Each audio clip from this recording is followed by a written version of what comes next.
ਅੱਜ ਜਨਾਬ ਟੀਵੀ ਲਾਉਣ ਦੀ ਟਹਿਲ ਸ਼ੁਰੂ ਕੀਤੀ ਔਰ ਸਭ ਤੋਂ ਪਹਿਲੇ ਜਨਾਬ ਇਹ ਬੰਦਾ ਹੈ ਜੀ ਕਾਂਡੇ ਨਾਲ ਬੌਂਡ ਵਿਛਾਏਗਾ ਔਰ ਉਸ ਤੋਂ ਬਾਅਦ ਜਿਹੜਾ ਪੂਰਾ ਬੌਂਡ ਵਿਛੇਗਾ ਗਰਮਾਲੇ ਨਾਲ ਬੌਂਡ ਵਿਛਾਏਗਾ ਜੀ। ਠੀਕ ਹੈ, ਔਰ ਇਹੀ ਤਰੀਕਾਕਾਰ ਹੈ ਔਰ ਇਸੇ ਤਰੀਕੇਕਾਰ ਨਾਲ ਹੀ ਅਸੀਂ ਕੰਮ ਕਰਦੇ ਹਾਂ ਜੀ।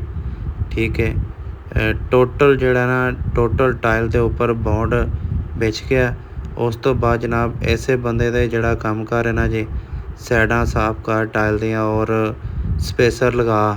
ਠੀਕ ਹੈ, ਅਗਰ ਕਾਰੀਗਰ ਦੇ ਨਾਲ ਤੁਹਾਡੇ ਕੋਲ ਹੈਲਪਰ ਅੱਛਾ ਹੈ ਨਾ, ਉਹਦਾ ਕੰਮ ਹੈ ਕਿ ਨਾਲ ਸਪੇਸਰ ਲਗਾਉਣੇ, ਟਾਇਲ ਚੁੱਕਣੀ ਰਖਾਣੀ ਕਰਨੀ, ਔਰ ਇੱਕ ਕਾਰੀਗਰ ਬੰਦਾ ਜਿਹੜਾ ਨਾ ਤੁਹਾਡਾ ਉਹ ਟਾਇਲਾਂ ਨੂੰ ਸਿੱਧੇ ਤਰੀਕੇ ਨਾਲ ਰੱਖੀ ਜਾਏਗਾ ਜੀ। ਠੀਕ ਹੈ, ਹੁਣ ਦੇਖੋ ਹੈਲਪਰ ਦਾ ਕੰਮ ਸੀ ਕਾਰੀਗਰ ਨਾਲ ਟਾਇਲ ਸੈੱਟ ਕਰ ਰਿਹਾ ਸੀ ਔਰ ਹੈਲਪਰ ਦਾ ਕੰਮ ਸੀ ਕਿ ਨਾਲ ਜਿਹੜਾ ਨਾ ਟਾਇਲ ਲਿਆ ਕੇ ਦੇ ਦਿੱਤੀ ਉਹਨੇ ਮਿਸਤਰੀ ਨੂੰ, ਮਿਸਤਰੀ ਸਾਹਿਬ ਭਰੇ ਜਨਾਬ ਉਹਨਾਂ ਨੂੰ ਫਿਕਸ ਕਰ ਦੇਣਗੇ ਜੀ।